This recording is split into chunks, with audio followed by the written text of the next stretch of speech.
Сегодня мы рассмотрим историю уйгурского каганата по китайским хроникам, взлет и распад уйгурского каганата и что стало с уйгурами после гибели уйгурского каганата. История уйгуров началась задолго до основания уйгурского каганата и достаточно подробно расписана в китайских хрониках. После ухода из северных степей могущественной Тюркской империи на смену ей пришел недолговечный каганат Сиртардуш, одно из крупнейших 15 племен древних уйгуров. После его падения на протяжении почти 100 лет в северных степях господствовали уйгуры. Как гласят летописи, предками уйгуров были хунну. В Китае их также называли гаачи, поскольку они любили передвигаться на повозках с большими колесами. Согласно хронике Вэйшу, их происхождение ведется от племени Чиди. Кем же были Чиди по отношению к хунну? Чиди – очень древний народ, который позже, во время объединения в северных степях хунну, как и многие соседние племена, стал называть себя хунну. Таким образом, цепочка происхождения уйгуров выглядит так: Чиди, хунну, гаачи, уйгуры. Обратимся к историческим хроникам. Согласно хронике Вэйшу, гаачи произошли от древних Чиди, изначально назывались Дили, на севере их знали как Чиле, а в Китае — как гаачи или Динлин. Таким образом, истоки уйгуров уходят далеко в донашу эру, к племенам Чиди и Динлин. Слово «хайхэ» — это древний перевод названия «уйгур». В древнетюркских памятниках, например, в надписях уйгурского кагана Маюнчура, тронное имя Тенгрида Балмыш Элетмиш Бельге Каган, то есть рожденный небом, основатель государства, мудрый каган, имя народа записано как уйгур, что означает «объединение», «союз». В китайских источниках это название впервые встречается в хронике Вэйшу, как Юаньхэ. В хронике Суйшу их называли Хайхэ, при династии Тан также Хайхэ. В 788 году уйгурские каган обратились к танскому двору с требованием изменить иероглифы на хуйхур, что означает «подобный соколу». Так хайхэ стали писаться в хрониках как хуйхур. Первоначально в монгольских степях кочевал союз из нескольких десятков племен, таких как уйгуры, Сыртардуш, Пугу, Баирку и Киби. Они назывались северными племенами Тели, и уйгуры были одним из них. Сами уйгуры делились на 9 родов уйгуров и 9 родов такусагузов. 9 родов уйгуров — это кланы внутри племени, а такусагузы — союз племен, включавший уйгуров, карлуков и баирку. Позже, когда уйгуры усилились, они стали главной силой среди тюркоязычных народов. Они имели общее происхождение с древними тюрками, но были отдельным народом. Во времена династии Суй VI век они жили к северу от Сыртардуш, насчитывая около 100 тысяч человек и вели кочевой образ жизни. Народ избрал своим вождем Теген Иркина из рода Яглакар. Его жена Улахунь славилась справедливостью, улаживая многие споры в племени, благодаря чему в нем воцарился порядок. Их сын, Алб-Барсык, был мудр и храбр, всегда первым бросался в бой. После смерти отца племя избрало Барсыга своим вождем, и уйгуры начали процветать. Однако в то время они, как и другие северные племена, все еще находились под гнетом восточно-тюркского каганата. В 627 году племена уйгуров, Сыртардуш, Баирку и другие восстали против восточных тюрок. Илхан отправил своего племянника Югуша с 10 тысячами всадников на подавление мятежа, но под командованием Алб-Барсыга уйгуры с 5 тысячами всадников разгромили его войско. Алб-Барсык преследовал бегущего врага до Тиньшаня, захватив множество пленников. Уйгуры стали большой силой, а Алб-Барсык принял титул Эльтебер. Он основал свою ставку на реке Тула в Монголии, что стало началом уйгурской государственности. В декабре того же года на земли тюрок обрушился страшный снегопад, вызвавший массовый падеж скота и голод. В 628 году племена, включая уйгуров, Сыртардуш, Баирку и Тунла, избрали вождя племени Сыртардуш и Наня Каганом с титулом «Жемчужный Каган». Он получил признание от династии Тан, и союзники выступили против восточных тюрок. После смерти Алб-Барсык Эльтебера его сын Тумиду унаследовал власть, но признавал главенство Сыртардуш. Однако Каган Сыртардуш Дами оказался жестоким и недальновидным, что вызывало недовольство уйгуров. В начале 630 года Илхан восточных тюрок был взят в плен танскими войсками, и восточно-тюркский каганат пал. После его падения в северных степях уже соперничали уйгуры и Сыртардуш, причем у сиров было почти 200 тысяч воинов, а у уйгуров только 50 тысяч. В 646 году Тумиду объединился с племенами Пугу и Тунла, и они напали на Сыртардуш. Уйгуры убили Кагана Дами, и Каганат Сыртардуш пал. Уйгуры заняли его землю, став хозяевами степей, изгнали сиров на запад, назвав их ковчегами, неудачниками. Тумиду в 646 году провозгласил себя Каганом, но Танский Китай не захотел его признавать, потому что Тумиду был слишком независим и силен. В 648 году жена Тумиду изменила ему с его племянником Ухе. Племянник Ухе в сговоре с Богатарханом ночью напали на Тумиду и убили его. Оба заговорщика были зятями Чиби Кагана, стремившегося возродить восточно-тюркский каганат. Они попытались сбежать к Чеби Кагану, но обоих схватили. Сын Тумиду Пажунь унаследовал титулы. В 651 году западный тюркский каган Ашина Хелу поднял мятеж против империи Тан. Пажунь с 5000 всадников разбил Хелу. В 655 году он участвовал в походе на Корею и отличился храбростью. В 657 году Пажунь вместе с танскими войсками окончательно разгромил Ашина Хелу. Пажунь умер в 661 году. После него власть перешла к его племяннику Бесуду, затем к его сыну Дукечи. В это время набирал силу второй тюркский каганат. Чтобы избежать столкновений, часть уйгуров вместе с племенами Киби, Сыдзи и Хунь откочевала на юг, в район Ганчжоу и Линчжоу. В империи Тан они часто как лучшие всадники воевали вместе с танскими войсками. После смерти Дукечи его сын Еглакар Тутук стал наместником Ханьхая и военного коменданта Хэси. В 716 году племя Баирку убило кагана второго тюркского каганата, и его остатки бежали. В 719 году Еглакар Тутук умер, и ему наследовал его сын Чинцзун. В 727 году Чинцзун был оклеветан китайским наместником и сослан в Жанчжоу, где умер. Тогда его родственник Хушу поднял мятеж, убил китайского наместника и увел племена обратно в Монголию. Чтобы успокоить ситуацию, Танский двор назначил Фудинаня новым наместником Дуду. Однако он остался в Китае и управлял лишь теми уйгурами, что не ушли в степи. В 741 году император Сюаньцзун призвал на помощь уйгуров. Вместе с танскими войсками они атаковали второй тюркский каганат с севера и юга, и тот быстро распался. В 744 году брат Фудинаня, вождь уйгуров Кутлук-Бельге Бойла, провозгласил себя Кутлук-Бельге Куль-Каганом и основал уйгурский каганат. Он отправил послов к Танскому двору, и император Сюаньцзун признал его провозглашение каганом. Кутлук перенес ставку на земли бывших западных тюрок. На следующий год он убил последнего кагана западных тюрок, Баймэй-Кагана, и отправил его голову в столицу Танской империи Чиньянь.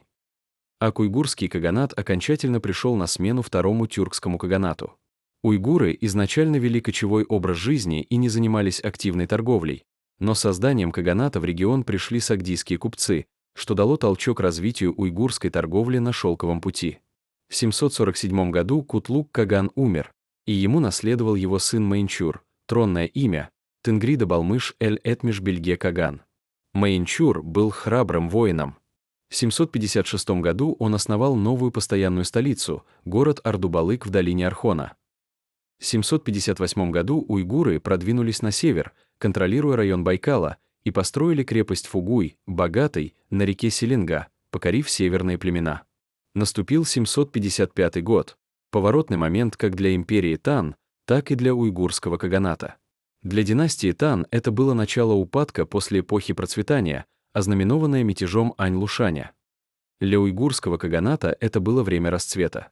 Зимой 755 года Ань-Лушань с 20 тысячами воинов поднял мятеж. К июню следующего года он захватил столицу Чиньянь, а император Сюаньцзун сбежал в Сычуань. В 756 году Ань-Лушань провозгласил новую империю Янь. В июле того же года новый император династии Тан Суджун попросил уйгуров о помощи в разгроме Ань-Лушаня. Каган Мэйнчур отправил войско на помощь династии Тан. Полководец Го Цзэи, увидев их отличную выучку, запросил еще подкреплений. Мэйнчур направил своего старшего сына, наследника Ябгу, с 4000 отборных всадников уйгурской железной конницы, и они отбили столицу Чиньянь у войск Ань-Лушаня. В 758 году спасенный император Суджун преподнес Маинчжуру титул храброго и воинственного кагана и выдал за него свою дочь, принцессу Нинга. В 759 году Маинчжур Каган умер. По обычаю уйгуров, бездетная вдова должна была быть принесена в жертву. Но принцесса Нинга, сославшись на китайские законы, избежала этой участи, лишь порезав себе лицо в знак скорби, и вернулась в Чиньянь. Вторая принцесса, малышка Нинга, дочь Жунвана, осталась и по обычаю вышла замуж за сына Маинчжура, Бёгю Кагана. Тронное имя — Тенгрида Кутбалмыш Эль Тутмыш Алп Кюлюк Бельге Каган, что означает «благословенный небом, создавший государство, храбрый, славный, мудрый Каган». В 762 году он помог династии Тан отбить вторую столицу Лоян и Хэбэй. Однако династия Тан не спешила отплатить за освобождение столицы, и войска Бёгю Кагана после взятия Лояна разграбили его. В 763 году империя Тан присвоила ему титул Данликагана, что означало «доблестный и созидающий Каган». Он заставил династию Тан выплачивать дань, прикрытую под торговлю лошадьми на шелк, получая огромные прибыли. При нем в уйгурском каганате было введено манихейство, как государственная религия. В 764 году генерал Пугу Хуаень поднял мятеж против династии Тан, объединившись с уйгурами и тибетцами. Однако генерал Го Цзы лично прибыл в лагерь уйгуров и уговорил их встать на сторону династии Тан, пообещав большую дань, и уйгуры разгромили тибетцев. В 778 году Бёгю Каган совершил набег на Тайюань, убив тысячи танских солдат. В 779 году, после смерти императора Дайцзуна, сагдийцы при дворе Бёгю Кагана убедили его вторгнуться в империю Тан. Однако его двоюродный брат, канцлер Тун Бага Тархан, предостерегал его от этого, говоря, что все, кто заходил в Китай, в конце концов ассимилировались. Так, Тун Бага Тархан спас Китай. В 780 году Тун Бага Тархан устроил переворот, убив Бёгю Кагана. Он также убил двух сыновей малышки Нинга, рожденных от Бёгю Кагана. Овдовевшая китайская принцесса отказалась выходить замуж за убийцу своих детей и покинула уйгурский двор. После переворота Тун Бага Тархан стал править с тронным именем Алп Кутлук Бельге Каган, что означает «храбрый, благословенный, мудрый Каган». Попытался наладить отношения с империей Тан. В 788 году он заставил династию Тан заменить иероглифы в название народа с Хайхена Хуйхур — Соколы. Чтобы получить от уйгурского каганата военную поддержку против Тибета, в том же году император Дэцзун выдал свою дочь, принцессу Синьянь, замуж за Тун Бага Тархана. Аган отправил навстречу невесте делегацию из более чем 1000 человек во главе со своей сестрой, принцессой Гудулу Бига. В декабре 789 года Каган Тун Бага Тархан умер. Его сын Далосы унаследовал трон как Тенгриди Кутбалмыш Кюлюк Бельге Каган, что означает «благословенный небом, славный, мудрый Каган». По обычаю Ливерата он женился на мачехе, китайской принцессе Синьянь. Но он правил лишь 4 месяца и был отравлен своей младшей женой, принцессой Е, которая была в сговоре с младшим братом Тун Бага Тархана, который сам хотел стать Каганом. Убийство Кагана запустило череду событий, которые чуть не привели Каганат к краху. Сразу после убийства младший брат Кагана захватил власть. Однако в это время главный военачальник Каганата, Илю Гаси, возвращался с войны против Тибета. Узнав о перевороте, Илю Гаси казнил узурпатора. Вместе с ним была казнена и сама принцесса Е. На престол был возведен малолетний сын убитого Кагана, Ача, тронное имя — Кутлук Бельге Каган, что означает «благословенный, мудрый Каган». Он вошел в историю как Фэнчэн Каган. Он также по традиции взял в жены принцессу Синьянь. Это убийство стало важным политическим переломом в истории уйгурского каганата. Пресечение династии. После смерти Ача была прервана прямая линия наследования правящего рода Яглакар.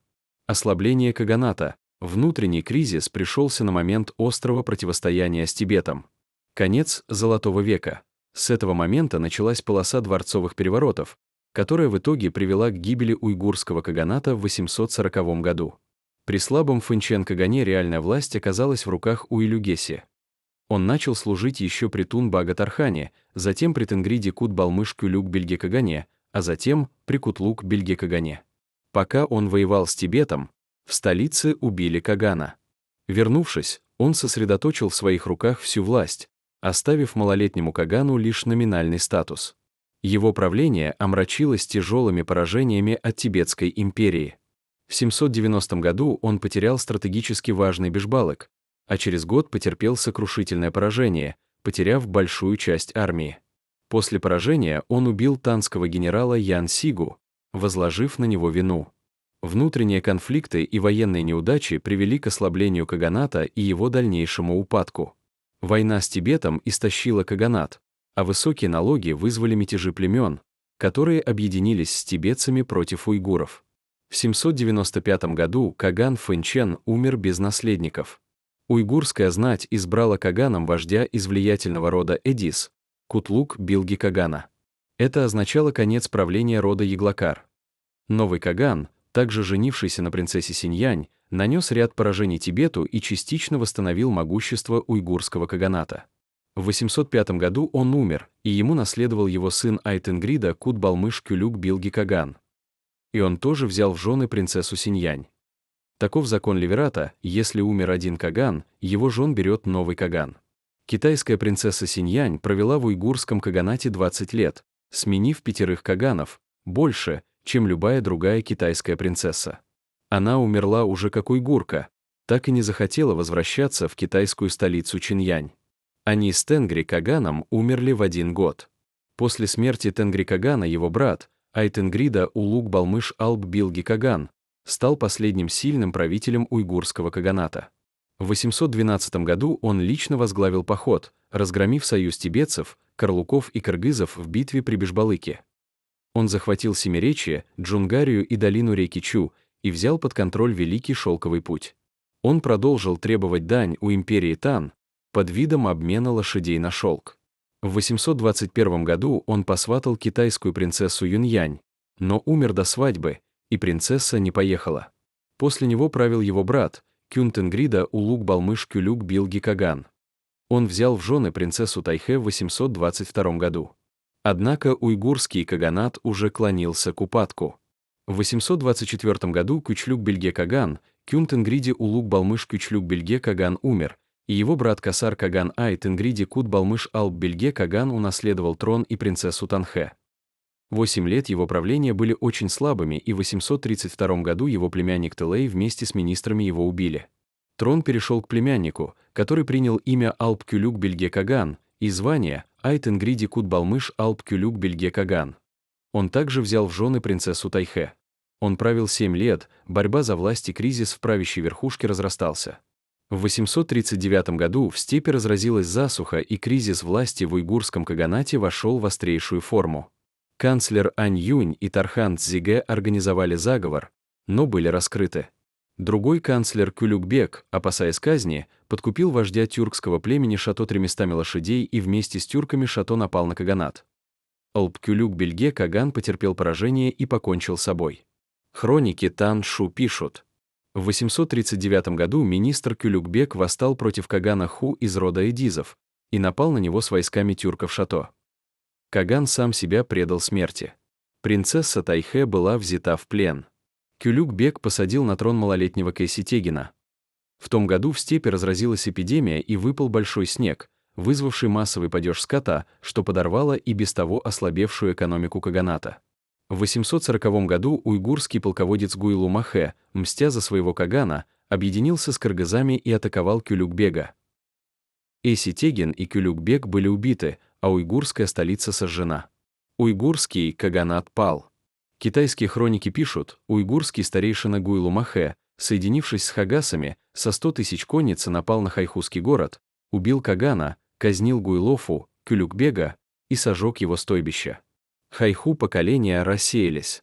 Необходимо отметить, что основные группы уйгуров уже давно покинули столицу Орду-Балык и прилегающие степи после сильнейшей засухи 839 года и откочевали на юг и запад в плодородные оазисы, которые не тронула засуха. Принцесса Тайхэ оказалась в руках кыргызов, которые попытались предъявить ее династии Тан и чтобы Китай признал свое родство с варварами. Однако по дороге ее перехватил уйгурский Уге Каган из рода Эдис Уситегин, но присягнувший роду Яглакар. Он требовал от императора Тан признать себя единственным легитимным уйгурским каганом, выдачи знатного уйгурского царевича Армуз-Тыгина, брата последнего уйгурского кагана из рода Яглакар. Армуз-Тегин во время распада уйгурского каганата в 840 году увел свою армию в 2000 воинов в империю Тан.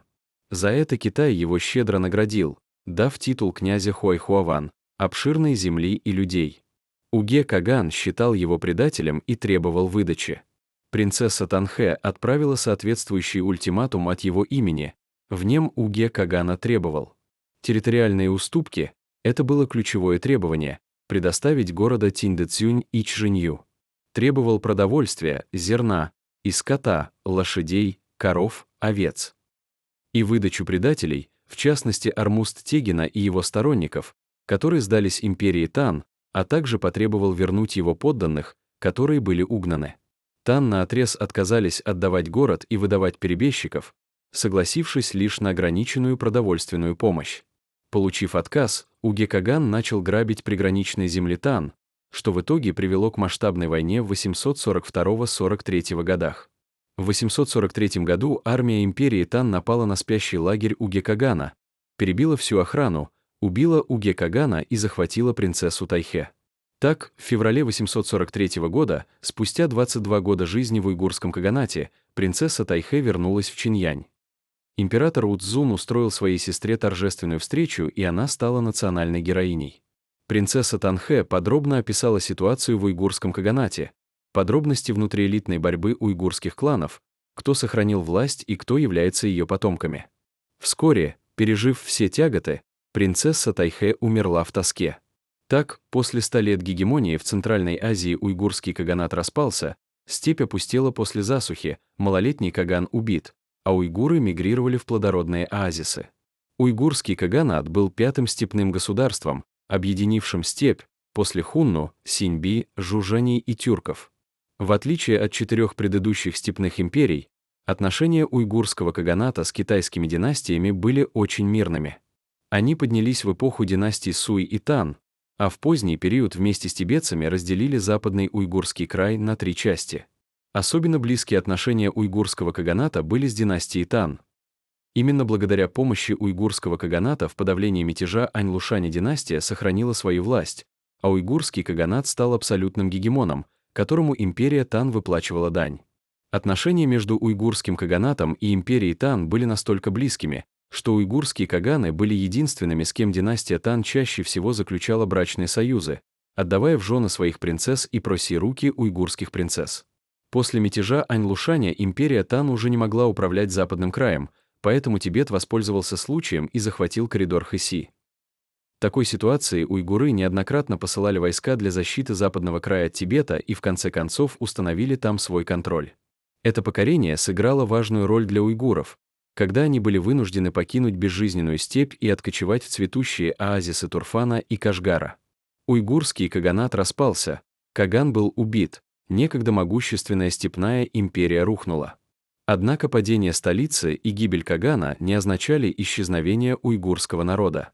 Можно сказать лишь, что единое уйгурское государство в степи действительно перестало существовать и разбилось на несколько государств. Единое государство перестало существовать, но уйгурские племена начали мигрировать в разные стороны. Миграцию уйгурских племен можно разделить на 4 направления. Одно на юг, 3 на запад. Сначала рассмотрим южное направление. Согласно Синь-Таншу, 13 племен, близких к кагану из рода эдизов, возвели на престол Уге-Кагана и двинулись на юг, в империю Тан. Начало династия Тан оказала им помощь и расселила. Отношения были мирными. Позже они попросили Тан отправить войска, чтобы помочь им восстановить государство, но Тан отказала и сказала, что возрождаться они должны своими силами. В то время Тан действительно была не в состоянии помочь другим. Но в итоге уйгуры вступили в военный конфликт с империей Тан, и эта южная группа уйгуров была разбита войсками Тан. Часть уйгуров осталась на территории Тан и постепенно ассимилировалась среди китайцев. Многие военные губернаторы эпохи 5 династий, например, Ли Цуньсинь из поздней Тан, Чжан Цуньсюнь и другие, были уйгурами. Кроме того, часть уйгуров перешла к киданям. Позже в империи Ляо, основанном киданями, существовал императорский род Шулюй, происходивший от уйгуров. Знаменитая императрица, уйгурка Шулюйпин, была женой основателя империи Ля Елюй-Абаотзи, родной матерью второго императора Ля Елюй-Дэгуана. Это была уйгурская линия императриц Сяа, правивших в империи Ля. Теперь рассмотрим западные миграции уйгуров. Западные миграции разделились на три ветви. Первая ветвь уйгуров двинулась на запад, покорив Карлуков, и вошла в Семиречье в Центральной Азии, где основала Кашгарское ханство караханидов. Караханидское государство в китайских хрониках описывается как государство черных ханов, кара-ханов.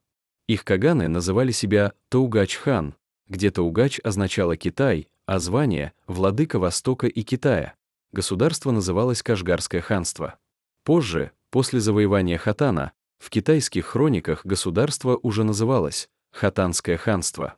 В период расцвета караханидского государства его территория простиралась от Кучи на востоке, на юго-востоке до озера Лабнор, на западе до Аральского моря, Хорезма, на юге до Амударья, на севере до озера Балхаш и Семиречья. Изначально уйгуры-караханиды исповедовали буддизм, но позже приняли ислам.